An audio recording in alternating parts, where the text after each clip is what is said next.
Can you imagine being able to legally do contract assignments, or what's commonly mistakenly called wholesaling, without having to commit fraud and lie to sellers as you tell them that you're the buyer when you know you're not? Without having to put in bogus weasel clauses so you can get out of the deal if you can't find a buyer? Without having to illegally broker without a license? Without having to commit fraud and lie about putting money down at a title company? Without ever having to clear title? And without ever waiting for a closing to get paid because you get paid the second you assign the contract? Well, you don't have to imagine anymore. Get ready for contract assignment domination. And I'm going to show you 2 different ways we do it and how you can completely eviscerate your competition. I have come here to chew bubblegum and kick ass. And I'm all out of bubblegum. This is the Virtual Real Estate Investor Podcast with Vincent Polisi. Buckle your seatbelt and prepare to learn how to legally make 6 figures investing in real estate with no money, no credit check, and nothing but a computer and internet connection. Learn how you too can begin generating buyers and sellers for free today, and why you're only 2 calls away from making a $10,000 or more payday while never leaving the comfort of your home. And now, your host, the virtual real estate investor, Vincent Polisi. All right, guys, here we go. All I can say is, wow. We released episode 19 titled, You're Doing It Wrong, The Only Way to Wholesale Legally, and boy, has that thing absolutely exploded. Never had any episode hit so many downloads, subscribes, 5-star ratings, and written reviews so quickly. It has absolutely blown the doors off in under 24 hours over any episode that we've done before. That is a blessing, and it's also a sad testimony to the caliber of information that you're being provided out there by the real estate guru elite. An obvious statement that you absolutely do crave correct information that teaches you how to not commit fraud, how to do it correctly, what the proper terminology is, what the proper contracts are, and how to make money easier and faster than you ever have before. That's what we're going to cover today in Contract Assignment Domination. I'm going to show you the very best, fastest, easiest way to do contract assignments where you don't have to lie to anybody, you don't have to commit fraud, you don't have to illegally broker without a license, you don't have to falsely advertise, you don't have to clear these stupid titles. I don't know what idiot came up with the fact that you clear title and wait to get paid on a contract assignment, because professional investors do not do that. The minute that you assign that contract, you have assigned all right, title, and interest in that contract. Nobody has to pay you anything at that point, and your only recourse is litigation. It is just absolutely idiotic. But nonetheless, we're going to go ahead and get into contract assignment domination so I can show you guys exactly how to do it, how to get paid at the moment of assignment, how to not have any issues with sellers, how to not have any issues with your assignees, or what you guys typically mistakenly call buyers, even though they're not buyers, they're technically assignees on a contract assignment. We're going to get into all of that. And from this point forward, there will be absolutely no reason, no excuse whatsoever for you to have to follow along and blindly do these things incorrectly and break the law. It's simply not necessary. Hey, what's up, investors? John Lee Dumas here, founder and host of Entrepreneur on Fire, awarded Best of iTunes 2013, and you're listening to the Virtual Real Estate Investor Podcast with my man, Vincent Polisi. Prepare to ignite. And now, it's time for No BS with the virtual real estate investor, Vincent Polisi. Okay, so let me tell you how this whole thing came about. For those of you who don't know, I have a over 7,000 member private Facebook group. You can get to it at facebook.com/groups/virtual real estate investor. And so I'm on Facebook quite a bit. And in my timeline the other day comes one of my members flashing a contract that he had just gotten executed with the seller on what I knew to be a contract assignment. And unfortunately, the contract that he showed is the typical contract that these idiot guru shills provide you guys, completely loaded with fraud, where he falsely advertised that he was a buyer when he knows he's not, doesn't have the financial or credit ability to purchase, where he then entered into an agreement posing as a buyer, where he also had the nonsensical, bogus weasel clauses in there where there has to be some sort of inspection and approval by a third-party person who's typically going to be the assignee, the actual, what you guys are going to call a buyer, even though it's an assignee. And I'm looking at this contract, and now what he is doing is illegally brokering without a license. And so I sent him a quick private message and I said, hey man, you may want to rethink that and pull that thing down, because what you've done here is memorialized in social media, fraud, illegally brokering without a license, etc. I said, I wouldn't do that. So tell me what's going on with this deal, and let me show you how to put this thing together the correct way. So he explained it, and it was a standard vanilla contract assignment deal. Nothing special. He negotiated a good price on the property and now was looking for assignees who could actually close. So I told him, if you want to do it correctly, do what I do. You need to disclose intent and be totally transparent. Saying that you're the buyer when you have no intention and or ability to close because you intend to assign is fraudulent. I know these guys teach this stuff with the weasel clauses of quote unquote upon buyer's agent inspection and approval or whatever, but it's all fraud. Intent is key. When you execute a purchase and sale agreement like you did, you don't have equitable interest in the property and cannot market the property. You have equitable interest in the contract and can market the contract, assuming that the contract is legitimate and not based on fraud. Otherwise, you don't have that ability. And in this case, there was no assignment clause in that contract. It was never disclosed in writing that the intent was to assign. And so I would question even the validity of the contract itself as to whether or not he had equitable interest in the contract. I went on to tell him, doing it legally is very simple. Just do what I do, disclose exactly what you're doing. Nobody's going to balk if you word it correctly. The shills don't want to close, and they're always afraid of someone knowing how much they made. It's completely ridiculous. Hit them right between the running lights and tell them exactly how it's going to be. And then he says to me, that's simple enough to do. You shouldn't need to hide things from the seller. He said, I do disclose that I won't be closing on it, but I don't have that in the contract. That's a simple fix, though. Don't know why they would want to argue with you on this. And so I continued. I just put it in the contract and explain it and have them acknowledge the conveyance of equitable interest in the property and your ability to assign. If anyone balks, which I don't know why they would, but if they did, you can throw in what's called a kick-out clause. Let me explain to you what I mean here with a kick-out clause real quick. What these guys typically teach is for you to go in and portray yourself as a buyer, even though you're not. The purpose of that is to get the property off the market so that you then have an opportunity to advertise it and sell it or assign it to, again, technically your assignee or what you guys tend to classify as a buyer, even though it's not technically the buyer. One of the reasons that they do this and have you falsely advertise and portray yourself as a buyer is to avoid, and you will see this in course after guru course after guru course, to avoid the disclosure of how much you are making for your assignment, which is absolutely ridiculous. And if you listen to the calls I do with buyers, you can go back and listen to the call I did with a financial advisor when he asked me how much I was making, and I told him flat out, I'm making at least six figures off your client. You can listen to it live in that episode. And what did he do?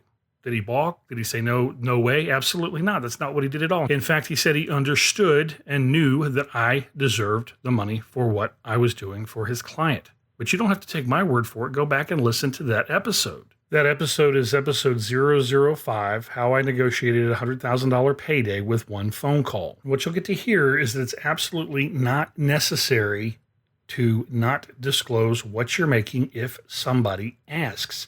Look out! Here comes another knowledge bomb.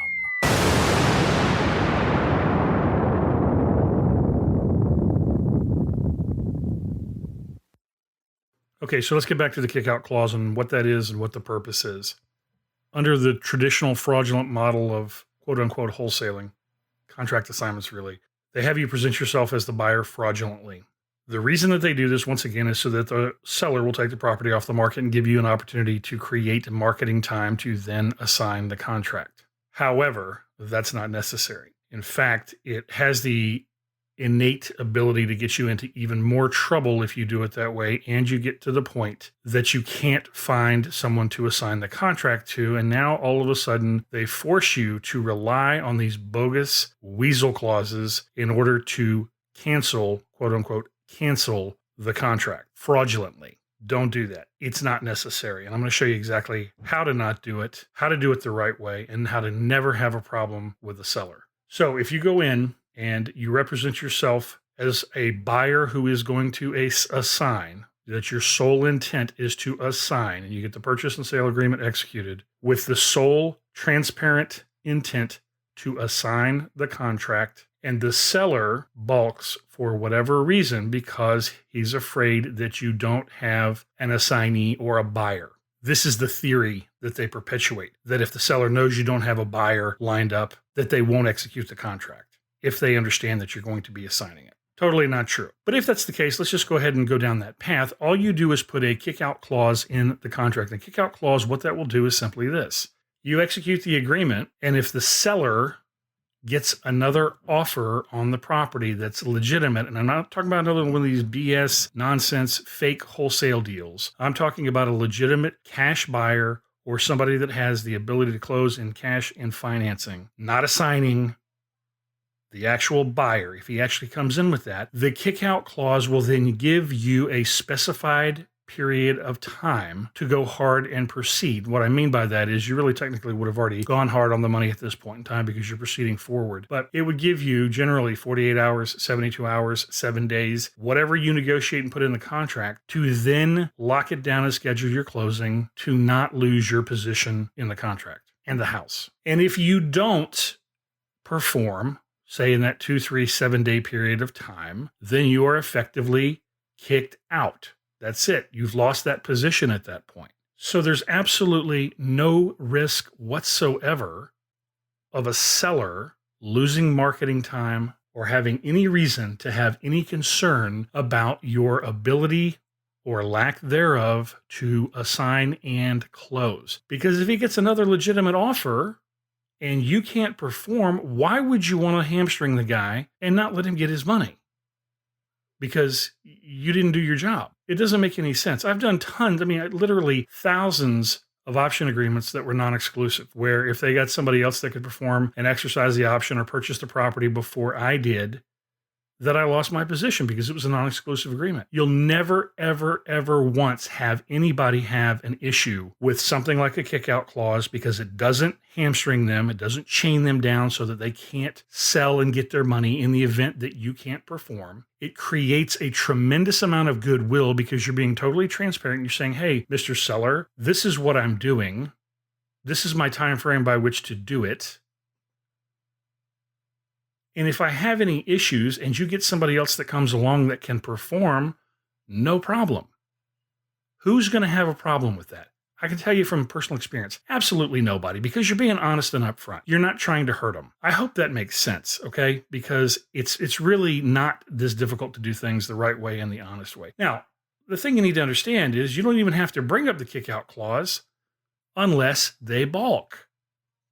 In other words, if you go in with a purchase agreement and you've defined up front that your sole intent is to assign that contract and they don't balk at it and they execute it, you don't even have to get involved with the kick-out clause.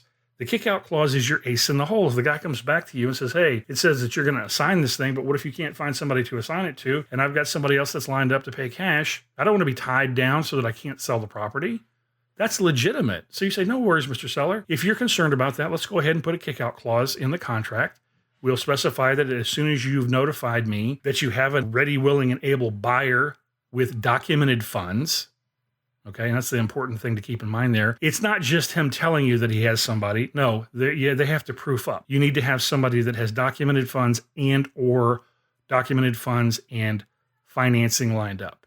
And that way you don't have to worry about losing your position because seller says, okay, well, I've got somebody. No, he has to prove that he has somebody. I'm going to tell you guys something. There is not a seller anywhere that is going to balk at that deal, especially if he doesn't have a contract already from somebody else. Why would he? The opportunity that you can then bring him somebody that can close via your assignment deal, it's infinitely better than what he already has, which is absolutely nothing. But they don't teach you guys this stuff, okay? This is the honest, legal, ethical, transparent way to do business when you're doing these types of contract assignment deals like this. Look out! Here comes another knowledge bomb.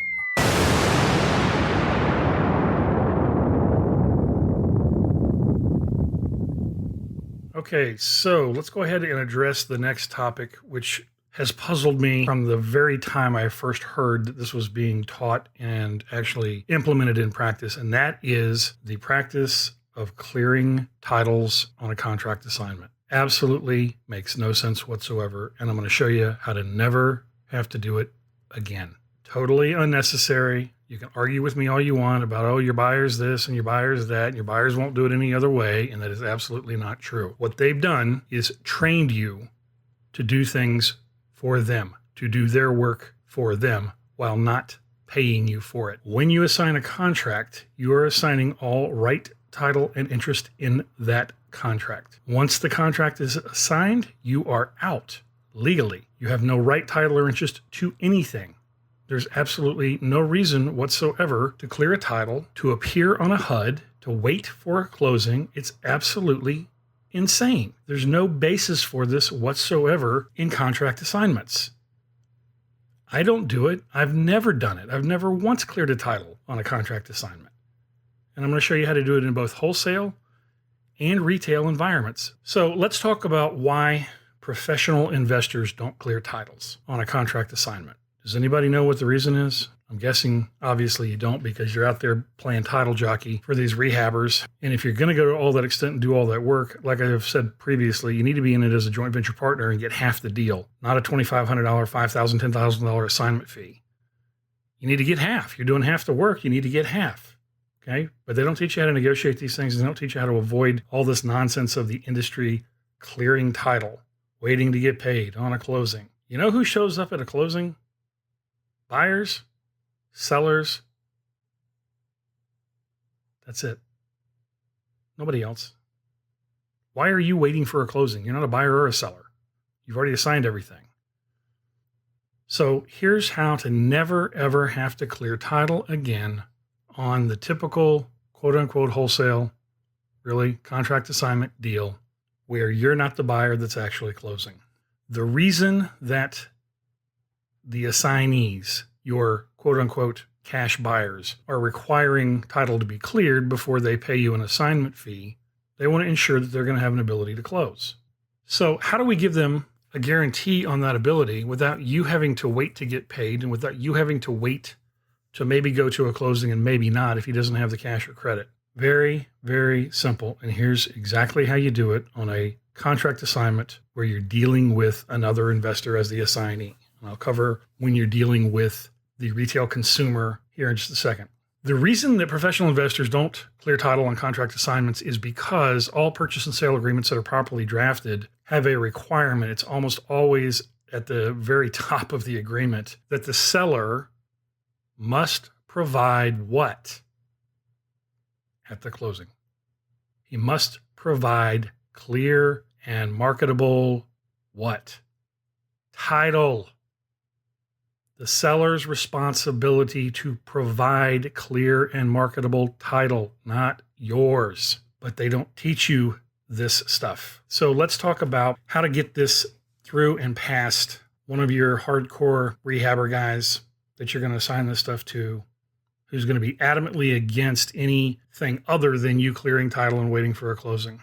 How do we protect him, and how do we make it all make sense so you don't have to wait? Very simple. A clause put into the contract, right up there where it talks about clear and marketable title, is being required by the seller to close, that if the title is clouded or encumbered and not clear and marketable, that the seller agrees to perfect the title within X number of days from the closing date. And if he can't, he agrees to convey deed to the buyer. That will shut up your assignees about wanting you to be the title jockey and wait to get paid. Because if the seller can't clear the title, he's going to convey the deed. What this will also do is it will vet out your seller. In other words, if they're jerking your chain and they know there are clouds on the title, you're going to find out really quickly. So doing it this way, you have all of your bases covered. You're straight up, no BS. You've got equitable interest in the property, not just the contract. You have a way to get your assignment fee up front and protect the assignee and have an answer if a seller balks because you're not the buyer. You guys remember the kick-out clause. It's clean, it's simple, it's legal, it's transparent, and nobody is going to balk at that.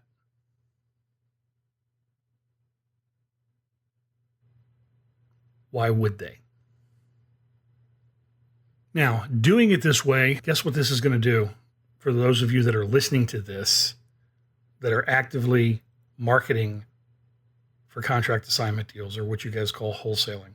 You're going to be able to completely eviscerate your quote unquote local competition.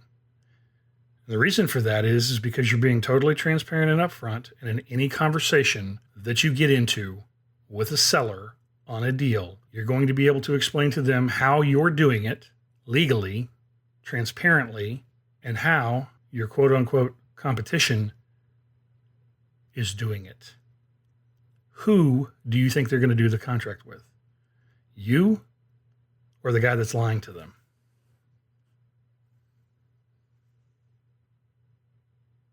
It's very simple. And when somebody tells you that they've got offers from other people, fantastic. Now you have the arsenal to provide them with to ensure that they understand the transactions that they're being involved in, what they're being asked to do, and to force your competition to proof up, which you already know they can't do. So now let's go ahead and discuss how to do these on a retail deal, not a wholesale deal. I'm talking about where you're actually assigning the contract to the person that's going to be living in the house. I have never once ever cleared a title on any contract assignment where the assignee was going to be living in the property. Not once. Why not? 2 reasons. Number 1, not my job, man. It's the seller's job. He's already agreed to it. Why do I need to have to do all that? It's already in the contract that he's going to take care of it. Number 2, you're doing contract assignments on owner finance variants, whether it's contract for deed, land contract, land trust, subject to wraparound mortgages, bond for title, grant deed, etc. There's a period of time between the time that you assign the contract and the assignee then refinances into conventional financing. Now, during that time, guess what? There's absolutely no way whatsoever to ensure that something else doesn't come up to cloud the title. You absolutely can't stop it. There are plenty of things that can come up and cloud the title, as we've covered in a prior episode. Could be property taxes, could be mechanics liens, could be federal income taxes, could be just about anything. So clearing the title, or getting an appraisal for that matter, on a contract assignment, on a retail deal, is absolutely ludicrous. There's no reason for it. It's not going to help or solve anything. It's a complete waste of time and money. The time for that is when the assignee goes to secure permanent financing with a lender. And at that point, the loan officer or a mortgage broker will handle clearing the title. So the question becomes, if you can't stop anything from getting on the title anyway, what's the purpose in trying to clear it up front? There is none. It's a total waste of time.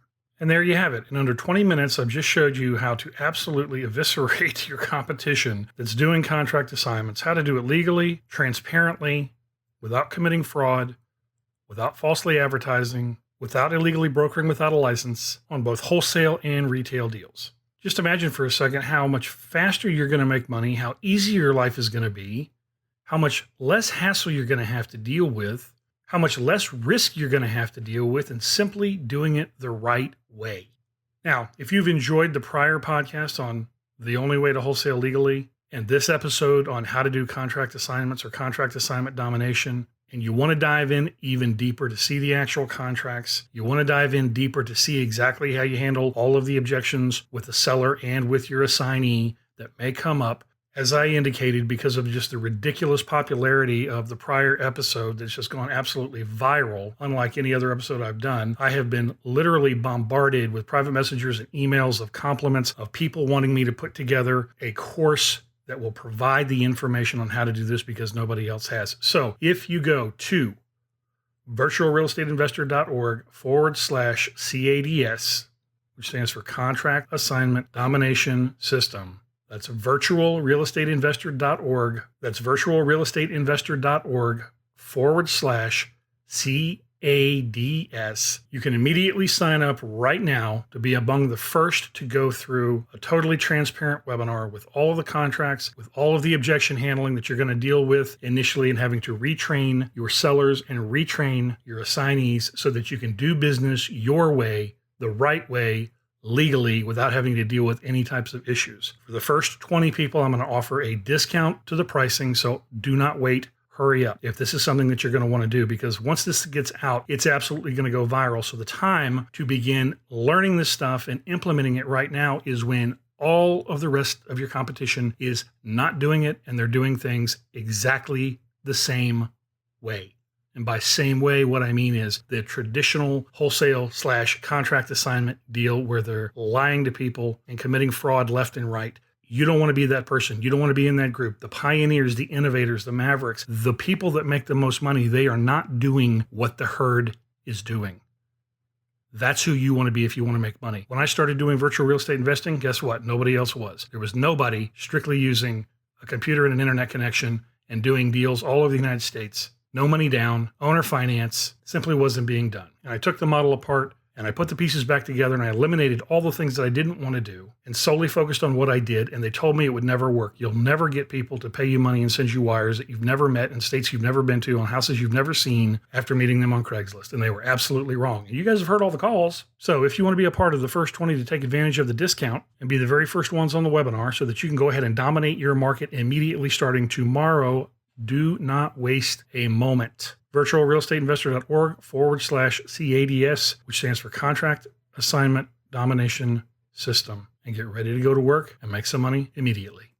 And to sweeten the deal and make it even better, I'm going to do a deal for one of you based on your market, based on your marketing, based on your prospects. I will talk to the seller. I will close the seller. I will talk to the assignee, and I will close the assignee, and we'll record the entire thing and use it as an example in a future podcast. And if that's not enough, I'm going to let you keep the money for the assignment fee. How can I make it any better than that? So if you're ready to dive deeper and start doing things the right way, and you'd like for me to do a deal for you and let you keep all the money, don't wait another second. Go get signed up. Now, if you've enjoyed this episode or any of the prior episodes, please do me a favor and take just 2 seconds and click that subscribe button in iTunes, click a 5-star rating, and leave a quick written review. It would mean the world to me. Thank you. Thank you for listening to the Virtual Real Estate Investor Podcast with Vincent Polisi. If you found any value in this podcast, please use our Give to Get method and take a moment to give us a 5-star rating in iTunes and your favorite podcast service so we can keep giving you excellent episodes of real content you can use to profit today.